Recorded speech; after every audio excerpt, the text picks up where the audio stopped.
പ്രിയപ്പെട്ടവരെ, ഇന്ന് നിങ്ങളോട്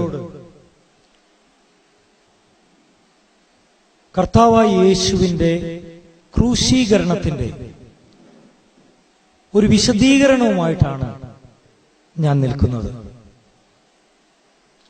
കഴിഞ്ഞ നാളുകളിൽ തെരുവുകളിൽ നിന്നുകൊണ്ട് യേശുവിന്റെ ക്രൂശീകരണം ഒരു വിശദീകരണം എന്ന പബ്ലിക് മീറ്റിങ്ങുകളൊക്കെ ഞാൻ നടത്തുവാൻ ദൈവം എനിക്ക് അവസരമൊരുക്കിയിട്ടുണ്ട്.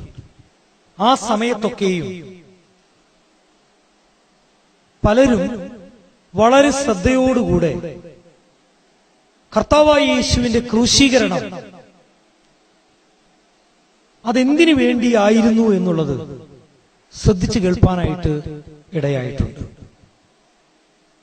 ഒരിക്കൽ ശതാധിപൻ യേശുവിനെ ക്രൂശിക്കുവാനായിട്ട് നിയോഗിക്കപ്പെട്ട 100 പോലീസുകാരുടെ അധിപതിയായിരിക്കുന്ന ശതാധിപൻ കർത്താവായ യേശു ഒരു നീതിമാനാണെന്ന് പറഞ്ഞതായ ആ വസ്തുതയെക്കുറിച്ച് ഞാൻ ഒരിക്കൽ ക്രോസ് എക്സാമിനേഷൻ എന്നൊരു സന്ദേശം ഒരിക്കൽ കൊടുക്കുവാനായിട്ട് ഇടയായിട്ടുണ്ട്. നിങ്ങൾക്കറിയാം, കർത്താവായ യേശു ക്രൂശിൽ വെച്ച് 7 വാക്യങ്ങളാണ് പറഞ്ഞതായി ദൈവവചനത്തിൽ സുവിശേഷകന്മാർ രേഖപ്പെടുത്തപ്പെട്ടിരിക്കുന്നത്. അതല്ലാതെയും യേശു പറഞ്ഞിട്ടുണ്ടാകാം. പക്ഷെ എല്ലാം കേട്ട ഒരു ദൃക്സാക്ഷിയായ ശതാധിപൻ യേശു പാപമൊന്നും ചെയ്യാത്ത ഒരു നീതിമാനാണെന്ന് ബോധ്യത്തോടെ നടത്തിയ പ്രസ്താവന ദൈവവചനത്തിൽ രേഖപ്പെടുത്തിയിട്ടുണ്ട്. പ്രിയപ്പെട്ടവരെ, ക്രൂശീകരണത്തെക്കുറിച്ച് നിങ്ങളോട് സംസാരിക്കുമ്പോൾ 5 കാര്യങ്ങളാണ് എനിക്ക് നിങ്ങളുമായിട്ട് പങ്കുവെക്കുവാൻ ഈ സമയം ആഗ്രഹിക്കുന്നത്. 5 ചോദ്യങ്ങൾ ലോക ചരിത്രത്തെ ക്രിസ്തുവിന് മുമ്പ് എന്നും ക്രിസ്തുവിന് ശേഷമെന്നും വിളിക്കപ്പെട്ടതായിരിക്കുന്ന ചരിത്ര പുരുഷനായ യേശു ക്രിസ്തുവിന്റെ ഈ ലോകത്തിലേക്കുള്ള അവതാരവും 33 വർഷം ഈ ഭൂമിയിൽ ജീവിച്ച് ഗാഗുൽത്താ മലയിൽ തലയോടിടം എന്ന് പേർ വിളിക്കുന്ന ആ സ്ഥലത്ത് അവസാന തുള്ളി രക്തം വരെ ചിന്തി യേശു ക്രിസ്തു മരിച്ചത് ലോകത്തിലെ ഏറ്റവും വലിയ ഒരു സംഭവമാണെന്ന് പറയുവാൻ ഞാൻ ആഗ്രഹിക്കുന്നു. ഇവിടെയാണ് ഈ ക്രൂശീകരണത്തെ സംബന്ധിച്ച 5 ചോദ്യങ്ങൾക്ക് പ്രസക്തിയുള്ളത്. ഒന്നാമത്തെ ചോദ്യം, എന്താണ് ക്രൂശ് മരണം? രണ്ടാമത്തെ ചോദ്യം, എന്തിനു വേണ്ടിയാണ് ആ കാലഘട്ടത്തിൽ ക്രൂശിൽ വ്യക്തികളെ കൊന്നിരുന്നത്? മൂന്നാമത്തെ കാര്യം, ആരാണ് ക്രൂശ് മരണത്തിന് അർഹരായിരിക്കുന്നവർ? നാലാമത്തെ ചോദ്യം, യേശുക്രിസ്തു ക്രൂശ് മരണം വഹിക്കുവാൻ അല്ലെങ്കിൽ ആ ശിക്ഷ വഹിക്കുവാൻ അർഹനാണോ? അഞ്ചാമത്തെ ചോദ്യം, എന്തിനു വേണ്ടിയാണ് യേശു ക്രൂശിൽ മരിച്ചത്? 5 ചോദ്യങ്ങൾക്കുള്ള ഉത്തരം കണ്ടെത്തുവാനാണ് ഈ സമയം ഞാൻ ആഗ്രഹിക്കുന്നത്. ഈ ചോദ്യത്തിന് ഉത്തരം കിട്ടിയിട്ട് ഒരു മാർക്ക് കിട്ടി ഒരു സമ്മാനം കിട്ടുവാനല്ല, മറിച്ച് യേശുവിന്റെ ക്രൂശ് മരണം എന്തിനു വേണ്ടിയായിരുന്നു എന്നുള്ള ആ സത്യം നമുക്ക് ബോധ്യമാകുവാനാണ് ഈ സന്ദേശത്തിനായി ഞാൻ നിൽക്കുന്നത്.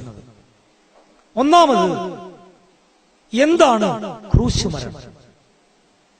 നമുക്കറിയാം, ക്രൂശ് എന്ന വാക്ക്, ക്രോസ് എന്ന വാക്ക് എന്ന് പറഞ്ഞാൽ 2 മരങ്ങൾ ഇങ്ങനെ കൂട്ടിക്കെട്ടിയിട്ട് അതിൽ ഒരു മനുഷ്യനെ തൂക്കിക്കൊല്ലുന്ന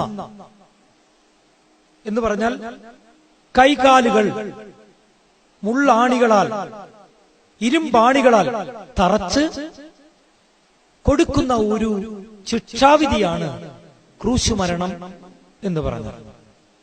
അത് റോമാ സാമ്രാജ്യത്തിൽ അല്ലെങ്കിൽ ജെറുസലേമിൽ മാത്രം നടന്ന ഒരു സംഭവമല്ല. ചരിത്രം പരിശോധിച്ചാൽ ജപ്പാനിലും ഏഷ്യയിലെ പല സ്ഥലങ്ങളിലും അനേക രാജ്യങ്ങളിലും ക്രൂശ് മരണമോ അതിന് അനുരൂപമായ തരത്തിലുള്ള മരണങ്ങളോ ശിക്ഷാവിധികളോ ഉണ്ടായിരുന്നു എന്നുള്ളതാണ് ചരിത്ര വസ്തുത. സൺഡേ സ്കൂൾ കുട്ടികളെ കൊണ്ട് ഹിൽ പാലസിൽ, തൃപ്പൂണിത്തുറയുള്ള ഹിൽ പാലസിൽ ഒരിക്കൽ വിനോദത്തിന് വേണ്ടി പോയപ്പോൾ അവിടെ വെച്ച് ഞങ്ങൾ കല്ലുകളിൽ കൊത്തിയിരിക്കുന്ന ടാബ്ലറ്റ്സ് എന്നൊക്കെ പറയുന്ന തരത്തിലുള്ള കല്ലുകളിൽ കൊത്തിയിരിക്കുന്ന ഒത്തിരി ശിലാ ലിഖിതങ്ങൾ കാണുവാനിടയായി.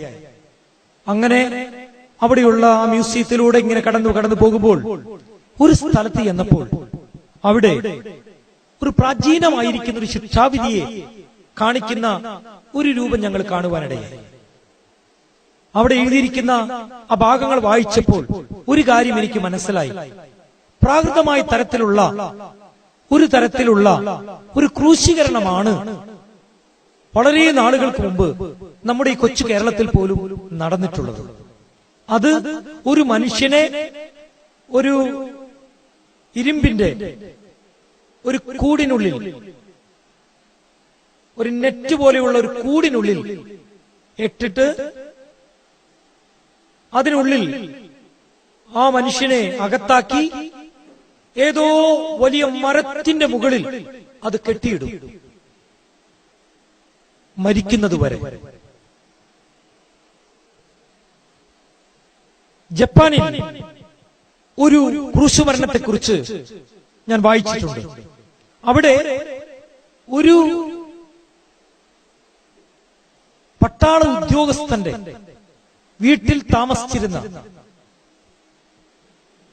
അദ്ദേഹത്തിന്റെ ഒരു അടിമയായിരുന്ന, അന്ന് കാലം അടിമകളൊക്കെ ജോലിക്കായിട്ടുണ്ടായിരുന്നു, അടിമയായിരുന്ന ഒരു വ്യക്തിയെ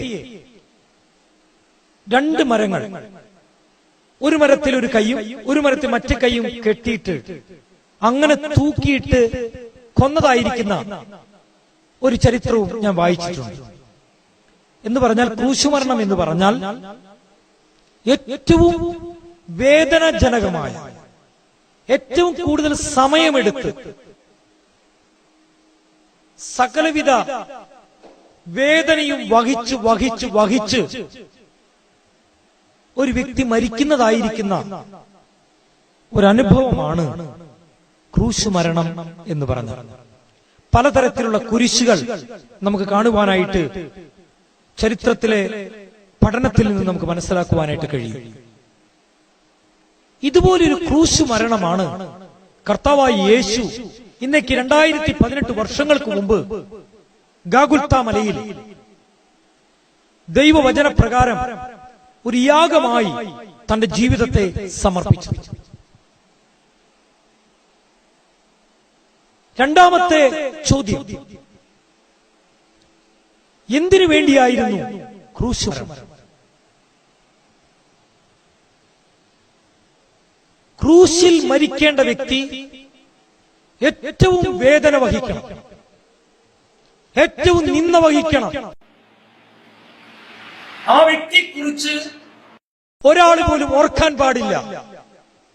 അയാൾ ചെയ്ത തെറ്റ് സമൂഹത്തിൽ ഒരാൾ പോലും പിന്തുടരാൻ പാടില്ല. അതുകൊണ്ട് ഏറ്റവും വേദനാജനകവും ഏറ്റവും നിന്ദാപാത്രവുമായി മരിക്കേണ്ടതായിരിക്കുന്ന ഒരു മരണമത്രേ ക്രൂശിലെ മരണം എന്ന് പറയുന്നത്. അപ്പോൾ അടുത്ത ചോദ്യം പ്രസക്തമാണ്. ആരാണ് ക്രൂശ് മരണത്തിന് അർഹർ? ലോകം വെറുക്കുന്ന, ലോകം ഇനി ചിന്തിക്കാൻ ആഗ്രഹിക്കാത്ത കൊടും ക്രിമിനലുകളാണ് അതിൽ മരിക്കേണ്ടത്. ചുരുക്കം പറഞ്ഞാൽ ജപ്പാനിലെ ക്രൂശുമരണത്തിന്റെ ചരിത്രം ഞാൻ പരിശോധിച്ചപ്പോൾ ഞാൻ കണ്ടെത്തിയ കാര്യം ഞാൻ പറഞ്ഞു. ഒരു പട്ടാള മേധാവിയുടെ ഭവനത്തിൽ ഒരടിമയായി ജോലി ചെയ്തിരുന്ന വ്യക്തി ആ പട്ടാള മേധാവിയുടെ മകളെ ബലാത്സംഗം ചെയ്ത് പിടിക്കപ്പെട്ടതുകൊണ്ട് അവന് കൊടുത്ത ശിക്ഷയാണ് ആ ക്രൂശുമരണം. എന്ന് പറഞ്ഞാൽ ഒരു മനുഷ്യൻ പോലും അധികാരിയായിരിക്കുന്ന ഒരു പട്ടാളക്കാരന്റെ മകളെയോ കുടുംബത്തെയോ ഉപദ്രവിക്കുകയോ ബലാത്സംഗം ചെയ്യുകയോ അങ്ങനെയുള്ള ഒരു കാര്യം പോലും ചെയ്യരുത് എന്നുള്ളതുപോലെ.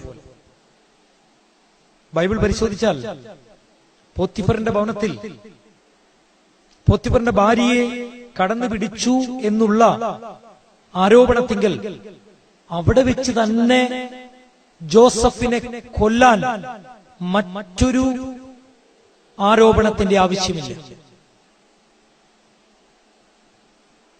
പ്രിയപ്പെട്ടവരെ, ക്രൂശുമരണം എന്ന് പറയുന്നത് ഏറ്റവും കൊടും ക്രിമിനലുകൾക്ക്. നാം പലപ്പോഴും പത്രവാർത്തകളിൽ വായിക്കുന്നു, 4 വയസ്സായ കുട്ടിയെ റേപ്പ് ചെയ്ത് കൊന്നു, 70 വയസ്സായ സ്ത്രീയെ ബലാത്സംഗം ചെയ്ത് കൊന്നു,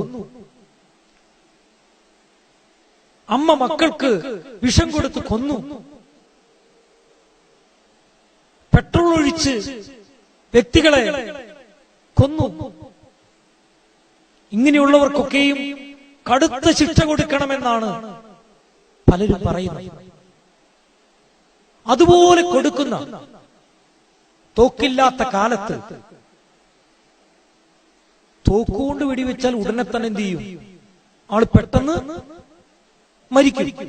ഹാർട്ടിന്റെ ഭാഗത്തൊക്കെ ഒരു വെടി കിട്ടുന്നെങ്കിൽ, അല്ലെങ്കിൽ കിഡ്നിയൊക്കെ ഇരിക്കുന്ന ഈ ഭാഗത്താണ് ഒരു വെടി കിട്ടുന്നതെങ്കിൽ മരിക്കാൻ അധികം സമയമൊന്നും വേണ്ട. പക്ഷെ ക്രൂശില മരണം അങ്ങനെയല്ല. വേദന വേദന തിന്ന് തിന്ന് തിന്ന് ക്രൂരമായി മരിക്കുന്ന ഒരവസ്ഥ.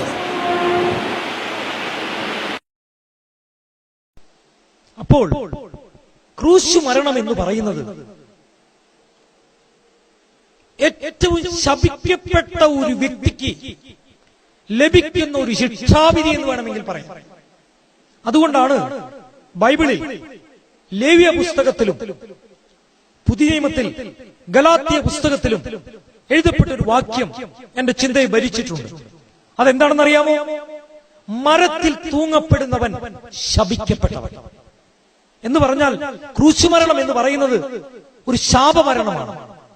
അതെങ്ങനെ ശാപമരണമാകുന്നു?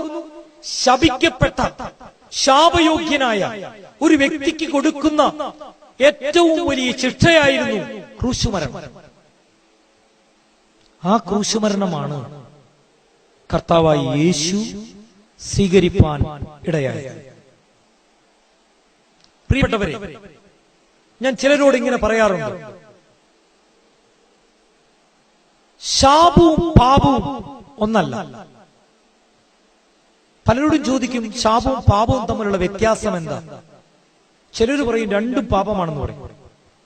ചുരുക്കം ചിലർ പറയും ശാപം എന്ന് പറയുന്നത് പൂർവികർ ചെയ്തു പോയ ഘോരമായ തെറ്റിന്റെ തലമുറകളിലേക്ക് കടന്നു പോകുന്ന പാപത്തിന്റെ പരിണത ഫലങ്ങളത്രേ ശാപം എന്ന് പറയുന്നത്. അതാണ് അതിന്റെ കറക്റ്റ്. ബൈബിൾ പറയുന്നു, ചില പാപങ്ങൾ ചെയ്താൽ 3ഉം 4ഉം തലമുറ വരെ ഞാൻ ശിക്ഷിക്കാതെ വിടുകയില്ല. ഈ ലോകത്തിലെ നിയമമനുസരിച്ച് ഒരാൾ മരിച്ചു കഴിഞ്ഞാൽ അയാളുടെ മേലുള്ള ശിക്ഷകളൊന്നും പിന്നെ അയാളുടെ മക്കൾക്കോ ഭാര്യയ്ക്കോ മറ്റുള്ളവർക്കോ കൊടുക്കുന്ന പതിവില്ല. അതോടെ തീരും. ഇന്ത്യൻ പീനൽ കോഡ് അങ്ങനെയാ ആക്കി വെച്ചിരിക്കുന്നത്. എന്നാൽ സ്വർഗത്തിന്റെ പീനൽ കോഡ് കുറെ കൂടി കർക്കശവും കഠിനവുമാണ്. ദൈവത്തിന്റെ വചനം പറയുന്നു, കഠിനമായ പാവങ്ങളിൽ ചിലതിന് തലമുറകളോളം, ചില വ്യക്തികളോട്, സമൂഹത്തോടും ദൈവം കൽപ്പിക്കുന്നവർ 7 തലമുറ വരെ ദൈവത്തിന്റെ പരിശുദ്ധമായ ആലയത്തിൽ പ്രവേശിക്കാൻ പാടില്ലെന്ന് പറയുന്നതായിരിക്കുന്ന കൃത്യതയുള്ള നിയമങ്ങൾ സ്വർഗത്തിനുണ്ട് എന്നുള്ളത് ഇന്ന് മറന്നുപോകരുത്. ഇവിടെ അടുത്ത ചോദ്യം ഞാൻ ചോദിക്കാൻ ആഗ്രഹിക്കുക. കൊടും ക്രിമിനലുകളും ശാപയോഗ്യന്മാരും സമൂഹത്തിൽ ഒരാൾ പോലും പിന്തുടരരുത് എന്ന് വിളിക്കുന്ന ആശയ സംഹിതയുമായി ഗവൺമെന്റിനെയോ മതത്തെയോ പോരാടുവാൻ കടന്നു വന്നവർക്ക് കൊടുത്തതാണ് ക്രൂശ് മരണമെങ്കിൽ യേശുക്രിസ്തു ചെയ്ത തെറ്റെന്താണ്? യേശുക്രിസ്തു അതിന് അർഹനാണ്. പ്രിയപ്പെട്ടവരെ, ഇവിടെ 7 വ്യക്തികൾ യേശുക്രിസ്തുവിനെ കുറിച്ച് പറഞ്ഞ ആൻസറുകളാണ് ഞാൻ നിങ്ങളുടെ മുമ്പിൽ ഇനി വെക്കാനായിട്ട് പോകുന്നത്. 7 വ്യക്തികൾ. ചുരുക്കം പറഞ്ഞാൽ, ഞാൻ ഇതിനെക്കുറിച്ച് പഠിച്ചപ്പോൾ യേശുവിനെ ചോദ്യം ചെയ്ത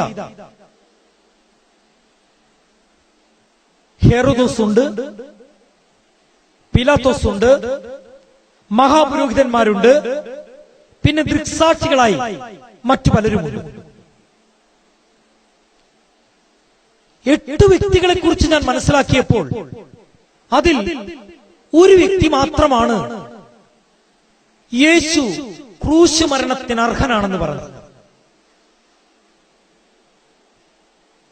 ഒന്നാമതായി നമുക്ക് നോക്കാം, അന്നത്തെ റോമൻ ഗവർണറായിരുന്ന പീലാത്തോസ് താൻ യേശുവിനെ ക്രൂശിക്കാനായിട്ട് വിധിച്ച് ഏൽപ്പിച്ചു കൊടുത്ത കൈകൾ വെള്ളത്തിൽ കഴുകിയിട്ട് ഈ മനുഷ്യന്റെ രക്തത്തിൽ എനിക്ക് പങ്കില്ല എന്ന് പറഞ്ഞിട്ട് അവനെ നിങ്ങൾ ക്രൂശിക്കുക എന്ന് വിളിച്ച പീലാത്തോസ് പറഞ്ഞൊരു വാക്യം നമുക്ക് പ്രാരംഭമായി വായിക്കാം. ലൂക്കോസിന്റെ സുവിശേഷം 23-ാം അധ്യായം അതിന്റെ 4-ാമത്തെ വാക്യം. ലൂക്കോസിന്റെ സുവിശേഷം 23-ാം അധ്യായം 4-ാമത്തെ വാക്യം.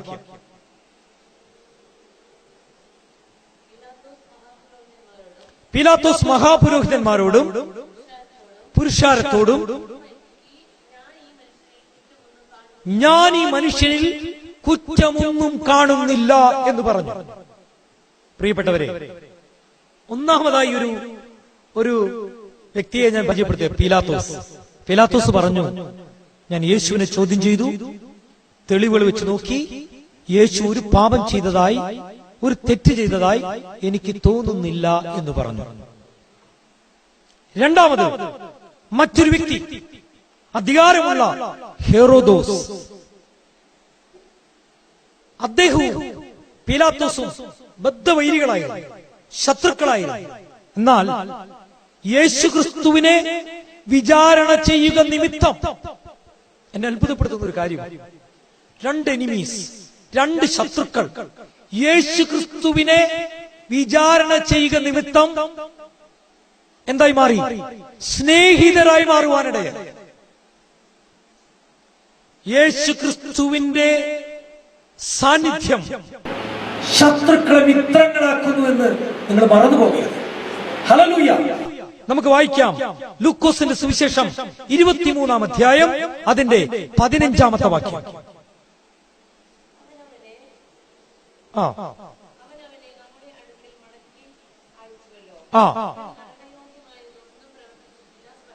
ഹല്ലേലൂയ. ഹെറോദോസ് പറഞ്ഞൊരു കാര്യമാ അവിടെ രേഖപ്പെടുത്തിയത്, ഇവൻ മരണയോഗ്യമായത്, ക്രൂശ് മരണത്തിനർഹമായ ഒന്നും ചെയ്തിട്ടില്ല, സ്പഷ്ടം. ഇതാര് പറഞ്ഞതാ? ഹെറോദോസ് പറഞ്ഞത്. Praise the Lord. എന്നെ കേൾക്കുന്ന പ്രിയപ്പെട്ടവരെ, എന്റെ ജീവിതത്തിൽ എനിക്ക് ഏറ്റവും സ്വാധീനമുള്ള ഒരു വ്യക്തി ആരാണെന്ന് ചോദിച്ചാൽ അതെന്റെ ഭാര്യ ജോയ്സ്. പീലാത്തോസിനോട് ചോദിച്ച പീലാത്തോസിന്റെ ജീവിതത്തിൽ പീലാത്തോസിന് ഏറ്റവും ഇൻഫ്ലുവൻസ്ഡ് ആയ വ്യക്തി ആരെന്ന് ചോദിച്ചാൽ പീലാത്തോസിന്റെ ഭാര്യ. പീലാത്തോസിന്റെ ഭാര്യ യേശുക്രിസ്തുവിനെ കുറിച്ച് എന്ത് പറഞ്ഞു എന്നുള്ളത് വിചാരണ വേളയുടെ ഇടയിൽ തന്നെ ഒരു കത്ത് കൊടുത്തയച്ചു പീലാത്തോസിന്റെ ഭാര്യ. നമുക്ക് വായിക്കാം മത്തായി സുവിശേഷം 27-ാം അധ്യായം അതിന്റെ 19-ാമത്തെ വാക്യം. അവൻ ന്യായാസനത്തിലേക്ക് ജഡ്ജ്മെന്റ് സീറ്റിൽ ഇരിക്കുമ്പോൾ അവന്റെ ഭാര്യ ആളയച്ച് ആ നീതിമാന്റെ കാര്യത്തിൽ നിങ്ങൾ ഇടപെടരുത് എന്ന് പറയുവാനിടെ പീലാത്തോസിന്റെ ഭാര്യ പറയുക, ക്രൂശിക്കാനായിട്ട് നിങ്ങളുടെ മുമ്പിൽ കൊണ്ടുവന്നിരിക്കുന്ന മനുഷ്യൻ നീതിമാനാണ് എന്ന് നിങ്ങൾ മറന്നു പോകരുത്. ഹല്ലേലൂയ. പീലാത്തോസ് പറഞ്ഞു, ആ മനുഷ്യന് കുറ്റമൊന്നുമില്ല. ലൂക്കോസിന്റെ സുവിശേഷം 23-ാം അധ്യായം 4-ാം വാക്യത്തിൽ അത് രേഖപ്പെടുത്തിയിരിക്കുന്നു. ഹെറോദോസ് പറഞ്ഞു, ഈ മനുഷ്യനിൽ മരണയോഗ്യമായ യാതൊരു കുറ്റവുമില്ല, സ്പഷ്ടം. പീലാത്തോസിന്റെ ഭാര്യ പറയുന്നു, മത്തായി സുവിശേഷം 27-ാം അധ്യായം 19-ാം വാക്യത്തിൽ നാം കേട്ടു, ആ നീതിമാന്റെ കാര്യത്തിൽ നിങ്ങൾ ദോഷമായി ഒന്നും ചെയ്യരുത്. ഹല്ലേലൂയ. 3 പേരെ കുറിച്ചാണ് നമ്മളിപ്പോൾ കേട്ടത്. 4-ാമത്, ആ കാലങ്ങളിൽ ആർമിയിൽ ശതാധിപൻ എന്ന് പറയുന്ന ഒരു പോസ്റ്റ് ഉണ്ട്. ശതാധിപൻ എന്ന് മാത്രമല്ല, സഹസ്രാധിപൻ എന്നുള്ള പോസ്റ്റും ഉണ്ട്. ഇവിടെ ശതാധിപൻ എന്ന് പറഞ്ഞാൽ 100 പോലീസുകാരുടെ മേധാവിയായിരിക്കുന്ന ഒരു വ്യക്തി. ദശം എന്ന് പറഞ്ഞാൽ 10, ശതം എന്ന് പറഞ്ഞാൽ 100, സഹസ്രം എന്ന് പറഞ്ഞാൽ 1000. പ്രിയപ്പെട്ടവരെ, 100 പോലീസുകാരുടെ മേധാവിയായിരിക്കുന്ന, നിങ്ങൾക്ക് വേണമെങ്കിൽ കണക്ക് കൂട്ടാം, ഒരു പോലീസ് സ്റ്റേഷനിൽ 10 പേരുണ്ടെങ്കിൽ ഒരു 10 പോലീസ് സ്റ്റേഷന്റെ അധികാര പരിധിയുടെ മെയിനായിരിക്കുന്ന പോലീസ് ഉദ്യോഗസ്ഥർ ഒരു SP റാങ്കോ ഒക്കെ ആയിരിക്കും എന്ന് ഞാൻ വിശ്വസിക്കുക. പ്രത്യേകിച്ച് ക്രൂശുമരണത്തിന് നിയോഗിക്കുന്ന ഫോഴ്സ് എന്ന് പറയുന്നത് വളരെ ഹാർഡ് ഹാർട്ടഡ്. കാരണം കൊടും ക്രിമിനലുകളെയാ കൊണ്ടുവരുന്നത്. അവർക്ക് ക്രൂശുമരണത്തിന് രക്ഷപ്പെടാൻ, ഓടി രക്ഷപ്പെടാൻ മാർഗമുണ്ട്. അവര് പല വിധത്തിലുള്ള പ്രശ്നങ്ങൾ ഉണ്ടാക്കാൻ സാധ്യതയുണ്ട്. അവരുടെ കരച്ചിലിനോ അവരുടെ കാര്യങ്ങൾക്കോ ഒന്നിനും ചെവി കൊടുക്കാതെ പറയേണ്ട ജോലി കൃത്യതയോടെ എക്സിക്യൂട്ട് ചെയ്യേണ്ട ഉത്തരവാദിത്തമുള്ള ഒരു ഉദ്യോഗസ്ഥനാണ് ഈ ശതാധിപൻ.